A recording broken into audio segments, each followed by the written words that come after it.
an introduction to sort of the more or less the typological profile of Upan Sakkaa. I'll talk about how this conlang was received. Don't worry, it will all make sense what that means. And I'll talk about some of the challenges associated with creating this language. So first, who am I? Like I said at the speech before, my name is Carl Avlund. That's how it's.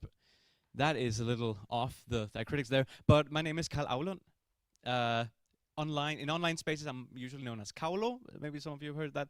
I don't know. I come from Sjælland, so not this island, but the one over there, where the central station is. That island. I've been conlanging since 2015, so for over 10 years now. And as of this July, I have an associate's. No, sorry. I have an associate's degree in classical philology from Giffen Gymnasium in Copenhagen, and as of this July, I have a bachelor's degree in functional and cognitive linguistics here from this university. So,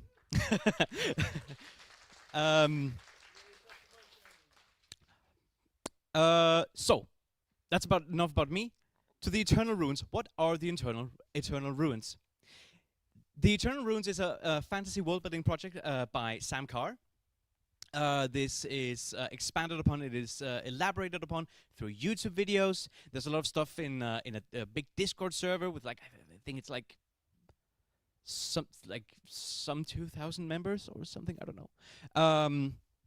And as of now, it actually has an actual tabletop role-playing game that is available. So the Eternal Ruins, it's a fantasy setting by Sam Carr, featuring this. It all takes place in this endless labyrinth. It is this huge maze. Well, not a maze, as we established yesterday, because a maze only has one. But oh no, actually a maze. Yes, actually a maze. These ancient ruins. The people who wander these ruins are called wanderers, and other than the wanderers, the ruins are sort of inhabited by all these various spirits, demons, ancient machines, creatures, and more. So all of this, in terms of like as a world-building project, and in terms of communicating with the community that's interested in this project, it is a setting for partly for Sam Carr to write stories in, but partly for fans of the project to insert their own stories, their own characters into. Oh, that should not have been that. Okay. Well, I'll just talk about how it started. So on the 28th of February 2024, Sam Carr uploads a video titled "Welcome to the Eternal Ruins." This was an introduction to the world, the concept, how he wanted to go forward with developing the story and the world. And like any good conlanger, my first thought was, does this word need a language? So I reached out to Sam Carr and asked, do you need someone to make a language for this project? And he said yes. So that's what I did. Now, that is small. It's not supposed to be that small. So on the Eternal Runes Discord server, I quickly got my own little Conlang channel where I am routinely posting updates to the progress of the language, new features, new words, all that kind of stuff. And it has garnered somewhat of a tight-knit community of people who are interested in the language, learning the language, using the language. Now, I'll talk a little bit about how the language was developed. I started with just a few words that Sam Carr had already laid out before me, names of people and spirits in the world that were already established. Those were these words. From this, of course, there's a bit of interpretation to be had about what this orthographical form means phonetically, phonologically. What I extrapolated from that was really basic inventory that looked something like this. Now a bit about Upan Sakkaa typologically. So just to say, those words, that was all I had to work from. The rest was up to me. So I had a lot of freedom in this regard. What Upan Sakkaa is typologically is it's generally SOV. So you have this sentence, Yapuna wispia keki, the snake ate the rat, where Yapuna is the snake and wispia is the rat, whereas keki means eat. It's largely head final. So we have a phrase like nui kapova, good soup, where kapova means soup. You can guess what nui means. Sova kinua, the kind fox, where sova means kind and quinoa means the fox. Grammatical numbers are marked by clitics.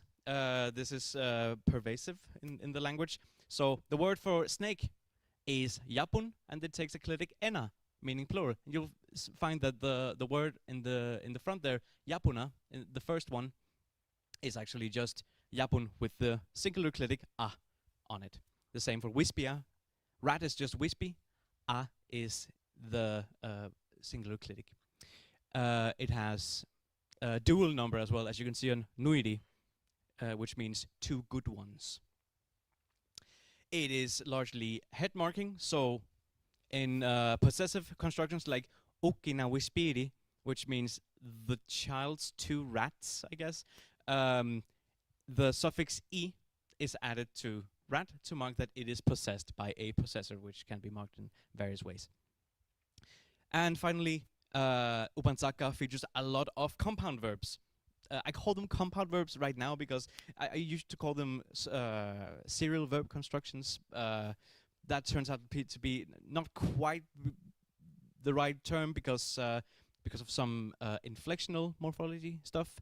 But so Upan Sakkaa likes to chain these enclitic verbs together, where normally lexical meanings turn into grammatical meanings in these constructions. So here we have a phrase, "Kau civiponitasun," meaning you make me want to be seen. So you can see here that the sun usually means to give, takes on a causative meaning.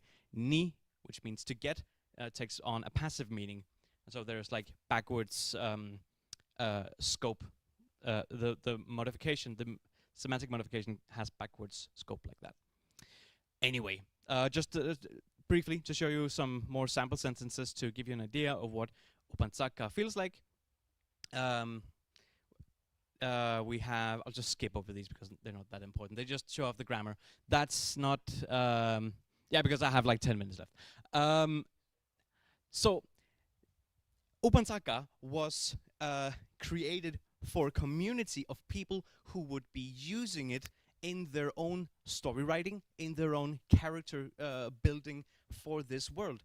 So it's important to know what actually matters to the people who will be using it, especially if they're not necessarily conlangers or linguists or language nerds at all. So relative ease of articulation was a minor concern because this all happened online, so pronunciation wasn't that important. Low degree of allomorphy, I think, is important for people to, again, for ease of use. Same for low degree of fusion, so one-to-one morpheme to meaning, grammatical meaning mapping. And I tried to include few non-standard average European grammatical concepts. Because I figured that most of the users would be speakers of standard average European languages. There were, however, some troubling features. By the way, all this artwork is by Sam Carr. This is not me. This is just all Sam Carr. He's a great artist. He's done like, I think he's like illustrated D&D stuff as well. So there are a few features that have been troubling for the learners. We have dual number and clusivity distinction. So nu is dual, means you and me, whereas chiri means me and this other person, but not you. We have multiple noun classes for different types of nouns: people, animals, spirits, because spirits are a real thing in these runes, places and things. We don't have the typical standard average European thing of like using plural as generic meaning. And also the noun phrase structure caused some trouble for a lot of the users on the Discord. Like, for example, not using the plural clitic when there is a quantifier, anga, here. Obinena is the frogs, but many frogs is not anga obinena, you just use anga without the plural modifier. Anyway, and also the possessive suffixes cause some trouble as well. Reception.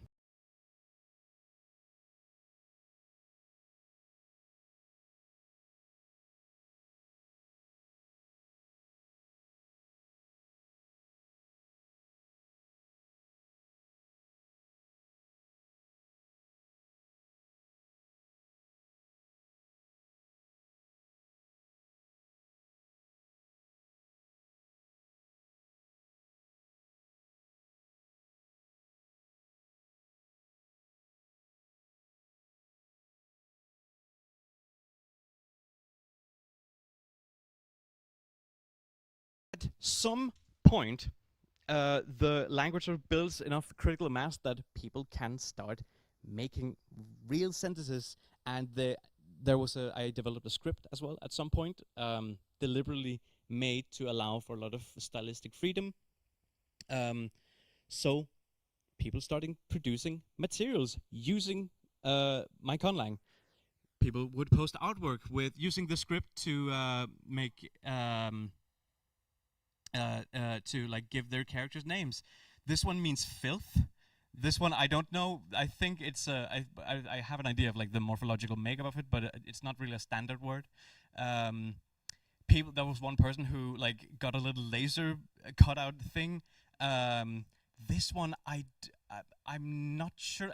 I think it means Katha, which is a name in this instance, under the control of Moss, or Moss under the control of Katha. There's something about the syntax that's a little weird here. But I feel like, can I just say, how cool is that? That I'm here, I've created a language, and now someone is producing material in this language that I cannot necessarily translate. That is just insane to me. One person posted this cute little Christmas greeting last year. It says "Merry Carisimas" in the language. But the coolest thing is that there was this ongoing project on the Discord server of someone making a comic, and part of the narrative in that comic is this character who receives a letter written by, apparently, I guess in the story, it's by a person who is not illiterate, but not really proficient in that language. So there's like paragraphs written in Upan Sakkaa that I had nothing to do with. I just provided the words and the grammar. Here, just like the 5 first lines here that I were able to kind of decipher. I think this is what's going on. There are a couple of them that I couldn't identify, but I take that as a that was just maybe that's the writer, the in story writer, not being super proficient in the script. Maybe I think it's like, so this the reader's name is Lan, which means hand. Something about if you take something or you will go somewhere, something you are held held captive by a wandering spirit. I think these are instructions like an escape manual or something. I'm not sure. All of that is really cool. There were some challenges along the way with creating this language, getting to the point where people that I had who had no hand in making the language started creating sentences autonomously. To get there, there were a couple of challenges. So there's the challenge of I guess that's more philosophically, the fact that the language sort of takes upon it a life of its own, in the sense that how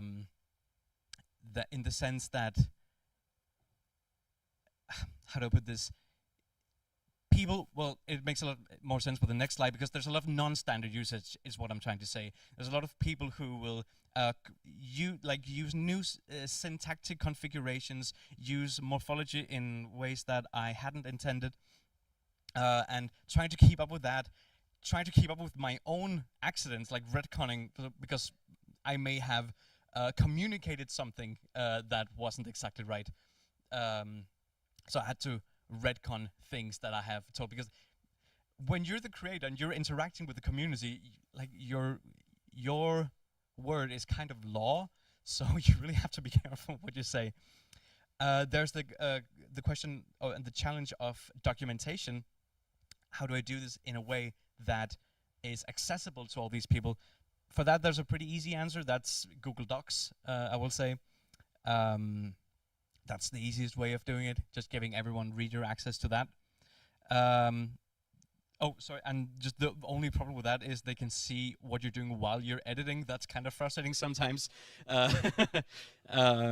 So yeah, and terminology. I was communicating all of this to people who were not linguists, were not necessarily, well, many of them were language nerds, but many of them weren't linguists or Conlang enthusiasts.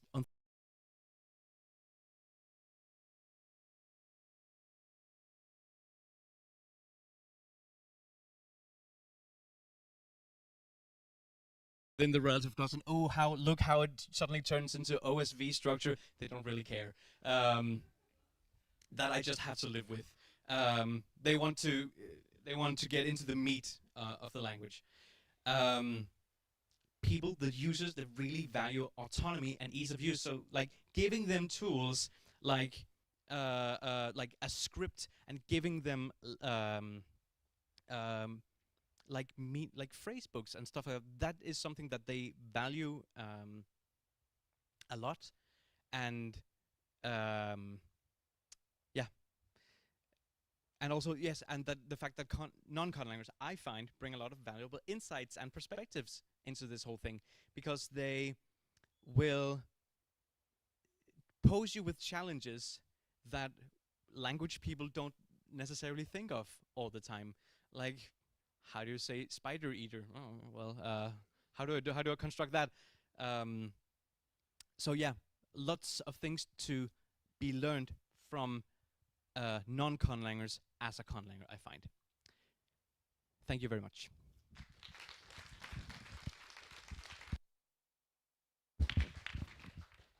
Okay, any questions?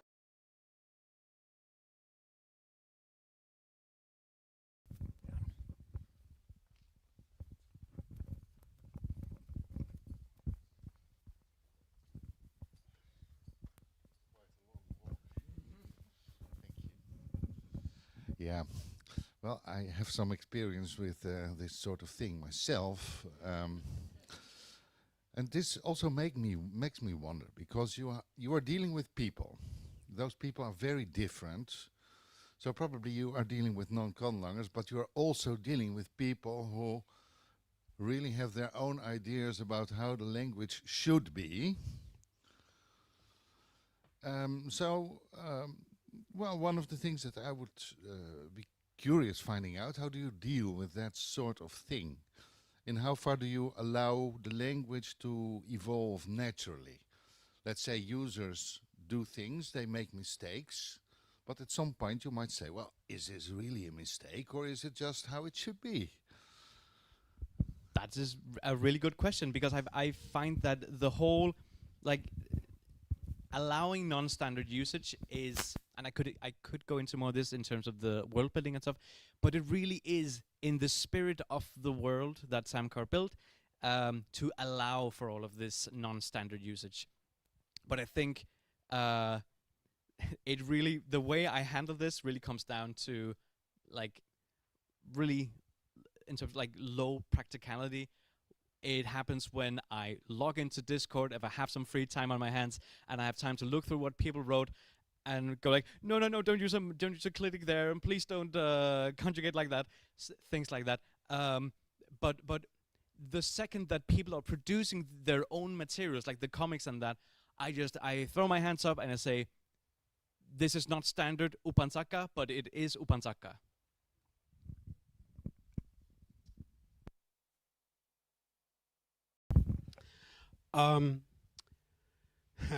Like Jan and you, I have some experience with This is Sai, by the way. I have some experience with a language taking on in a community. For Alex and I, it was very much a surprise, and we had not planned for it. I'm curious for you, how much did you plan for there being a speaker community, and to what extent was it expected when it came about? Not at all. I have like I thought I was just going. It was going to be like one-way communication, just me posting stuff, and people going, "Yeah, cool, whatever." Because really, it, from the get-go, it was intended as a sort of thing that Sam Carr could use for like names of spirits and places within the world. Um, so there was no intention originally and no expectation of any kind of community. So that it really took me by surprise, and especially like after posting the script, that is something that really gets people's imagination going. Yeah, so that was really incredible. No anticipation of that happening. Thank you.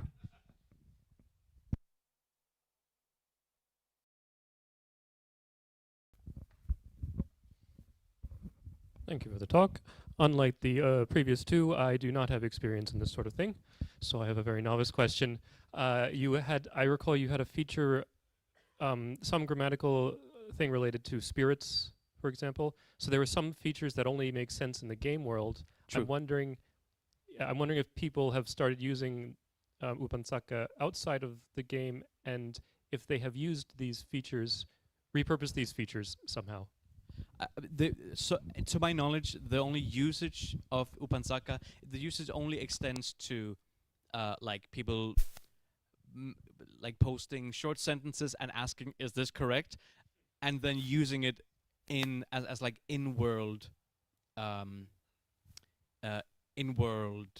features in like in the stories and as character names and such. So I've really never seen it used outside of outside of the world, but people have then been quite creative with how they assign the word classes, the noun classes.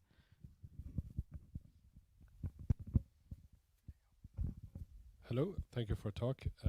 So this Google Doc that you share with others, how is that organized in order to make it accessible for non-linguistically inclined people? Like, what are the top-level sections, etc.? It's organized. Thank you for the question. It's organized very much like a reference grammar. So that is just something I cannot steer away from. But I try to. But I try to then reduce the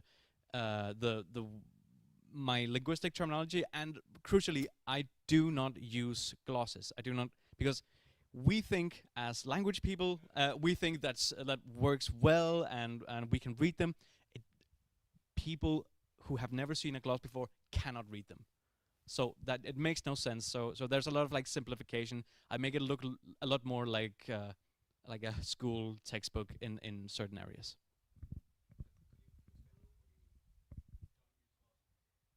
I just use I instead of glosses. The question was what do I do instead? Instead of glosses, I simply have the sentence, translation, and then I underscore the elements that I want to focus on. So if my focus is how to negate, I will underscore the negating clitic.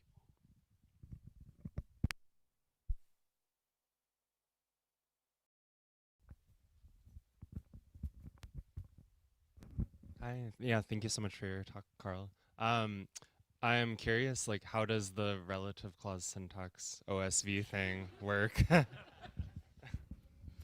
How much time do I have? No. Relative clauses are formed by adding a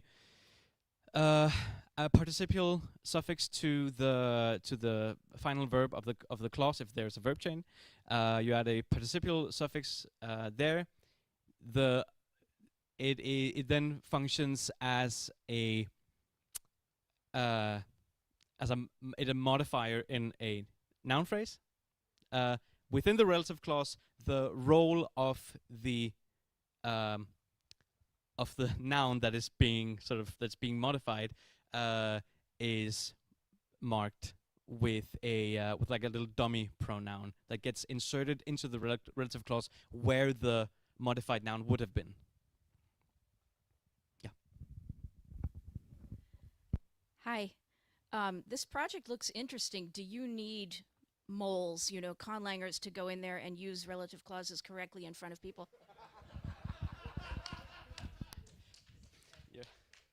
You're welcome. You're very, very welcome to infiltrate the masses. Yeah, please do. I could use some crusaders.